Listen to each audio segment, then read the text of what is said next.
First, just kind of generally, Jen, why don't you start with telling me how you feel the morale is right now within the industry, talking to your peers, just general sentiment. Kind of tell me what you're feeling and what you're hearing out there. I think it's really mixed. It really depends on, where in the industry your company's at. And by that, I mean, how well were you capitalized going into this? I think how well were you ready to respond? How nimble have you been to adjust? I have some colleagues who are deeply concerned. Most are very optimistic, I think, and are taking a very pragmatic approach to this. We're still here to serve the borrowers. Not seeing anything yet like we did in, and I mean like 08, like 09, 10 was pretty bad. I remember we had so many defaults then, so we haven't quite hit that. But the originations are still very high and very good. So I think people are taking sort of a very, I want to say conservative approach to how they're going forward, but they're trying to quickly navigate and pivot of how they can get ahead of any sort of issues that we're going to see, especially with COVID continuing to go on for a while. You know what? I'd agree with Jen's statement that depending on how the company or companies came into this environment is going to have a major effect on how they're currently operating. Those with great balance sheets, everybody's been affected. Nobody was immune to this scenario, but it's about how well you came into it is going to depend on how well you're faring through it. The mortgage industry as a whole, we've got a very high tolerance for change, for pain, for all these things, right? That's how we survive in this industry. And I think that as long as everybody's busy funding loans, I think the morale stays relatively high. For those companies that have had to cut back, trim down on how many originations they can do, they've had to spike their interest rates to slow that down, the volume. Those are the areas that you'll see the morale have a shift. But I think it's going to be, based on how well the company or any company can navigate through this. Some will do extremely well, some will fail. I think you're seeing it from different perspectives, and you'll talk to the same person and they'll come at it from two different ways. First and foremost, you often will hear, I'm so thankful that I still have a job. I'm watching my neighbors or my spouse or my friend who's worried about paying their mortgage and, is grasping at what the forbearance straws look like and what some of those other opportunities are. And so you hear that gratefulness come out. Yet in the very next breath, it's, oh my gosh, my pipeline is drying up, or my volume is this, or this is what my company is doing. And I think a lot of the morale really depends on the leadership inside the organization. How well are they communicating what is going on and the why? Everybody can get the what, they see the memo that comes out. It's when leadership takes an opportunity to communicate that why that you really have the opportunity to impact morale and keep it high, regardless of what continues to happen. No, I would agree with Christy. I think, Don, too, to your point on the interest rates, another thing that we're seeing is increasing the FICO score minimums for certain products to help stem the tide, especially on some of the non-QM product or Ginnie-backed. Mm-hmm. Yeah, imagine companies that have a business model based on either low FICO or call it non-QM type business. The effect of the last 60 days would have been detrimental to them. What's the hardest part for lenders right now amidst the high demand? Is obviously the lender eligibility with the changing guidelines, MBS devaluation. What's kind of the thing that the industry is kind of most worried about from that standpoint? So I think it's a real challenge. I think the biggest concern is not any one of those things.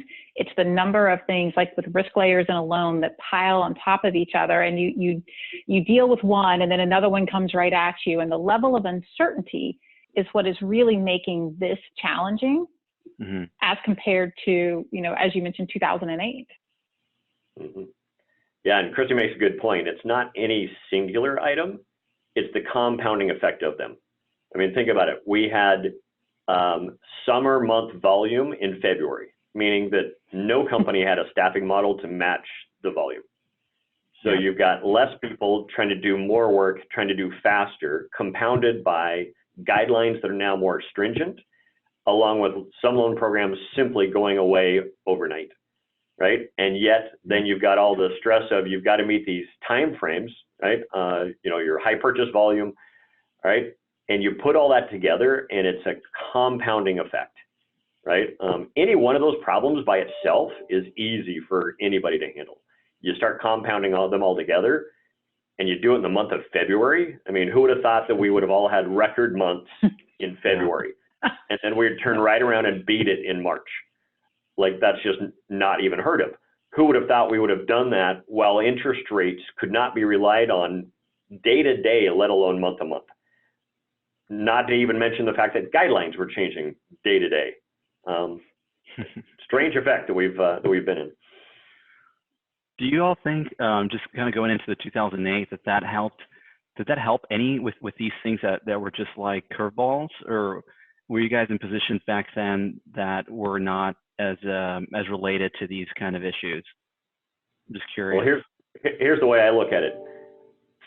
February was just like 2007. Everybody was still on a high, doing really well, doing a ton of volume. March was 2008, where everything was constantly changing. Right now we're in April and it's like 2009. So it's like we're going through that entire experience again, but we're doing it at light speed this time. Whereas last time we had 3 years to kind of work through the problems, we've had 90 days to go through the exact same process. The upticks in obviously the e-signing, e-closing because of the whole COVID-19 thing, everybody being remote. Tell me a little bit about that, Jen, with you guys. Is that something that has been already ongoing with you all? Was it like me to get it done now because of what's happening? Is it something that's going to be the new norm going forward? Kind of what are your thoughts on that the E process? Yeah, that's something that we'd already had sort of in our minds that we were going towards anyway. But this certainly accelerated it. So it's, really bubbled up to the top. So it's, it almost ties back into that looking forward. Some of these things that we thought would be forward thinking that we'll try and, get this deployed, end of the year, Q4, Q1, we're trying to accelerate it and get out the door like right away. So how can we bridge that gap in the meantime to address those needs, but still knowing that we're in the middle of a loan origination system conversion, know that we're going to have a longer term solution. So sort of what can we do right now and then what's the long-term goal? But definitely the e-signing thing, we've been talking about that for at least a year, that the digital mortgages and, having that ability is really critical, especially since a good portion of our volume is in Texas and Oklahoma. Both states, allow for e-close. Yeah, that makes sense.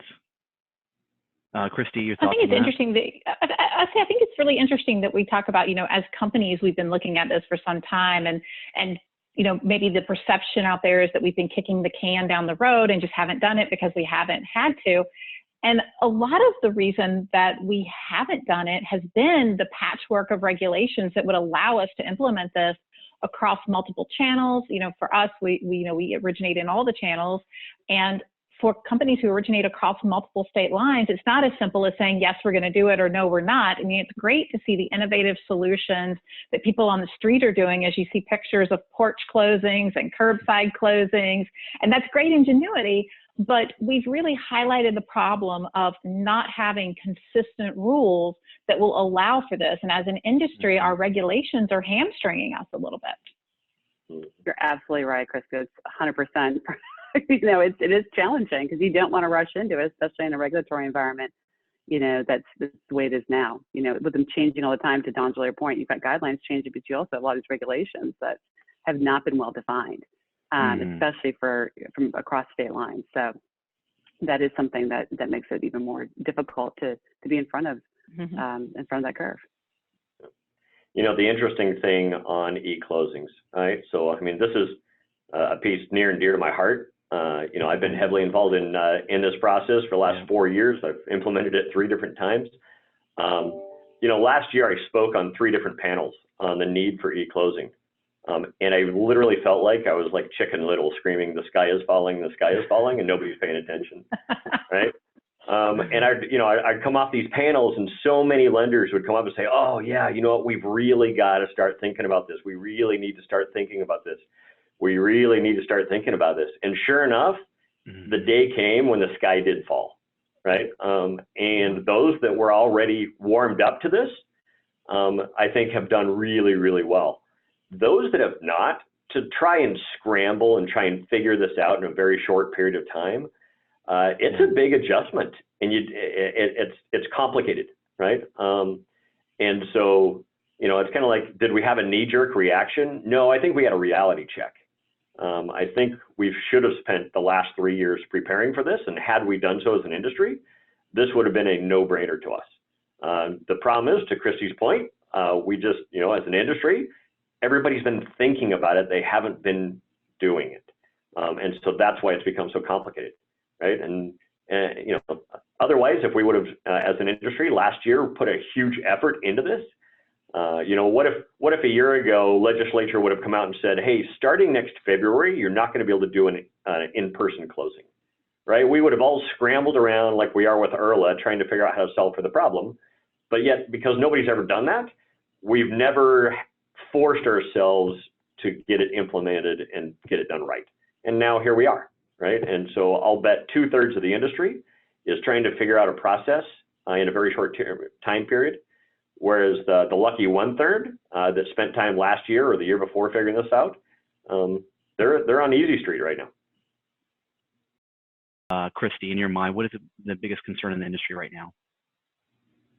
I think first and foremost, many of us are concerned. In fact, I bet everybody here on this call and watching is concerned about the health and safety of their employees. And we've got to figure out how to do business in a way that shows the compassion for our staff that we all feel, and really puts that first and foremost. And then second, we have to think about the customers that have concerns. They have real fears about paying their mortgage and forbearance, and what does that mean in terms of not only the loan they have today, but the loan that they hope to get in the future.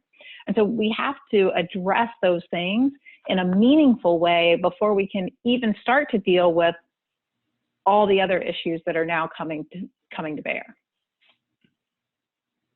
Yeah. Jen, what do you think is the biggest concern in the industry right now? I mean, I completely agree with Christy. She took the words right out of my mouth. I think the number one concern, obviously, is the health and safety of our employees and their families. I mean, you have, a good chunk of the workforce that, some may be able to work from home, but a lot, this is very new to them. And then they have children who are home at the same time.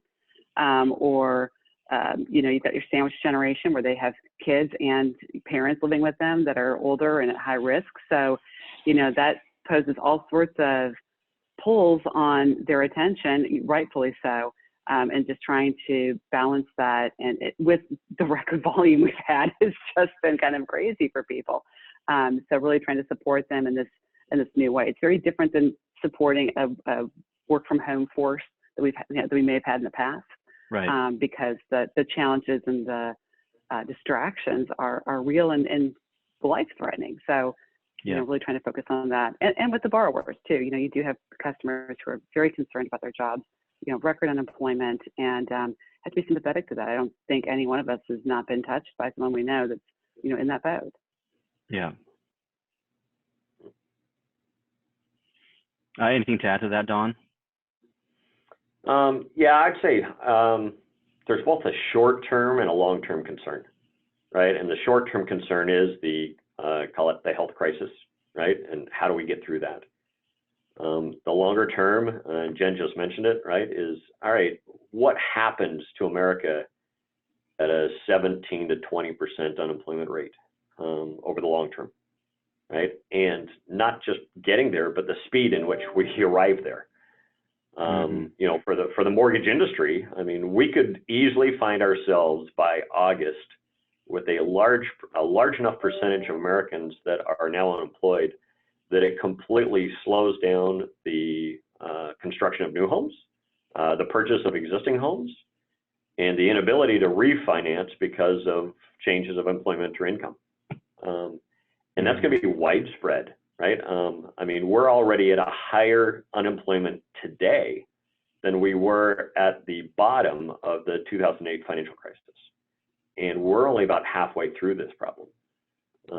So yeah, it's going to be, you know, I think we're getting close to being over the concern of the health crisis, right? I think we've hit that peak and now we're coming down the other side. But now we've got to deal with the economic ramifications of this. And that's going to be, honestly, a little unknown.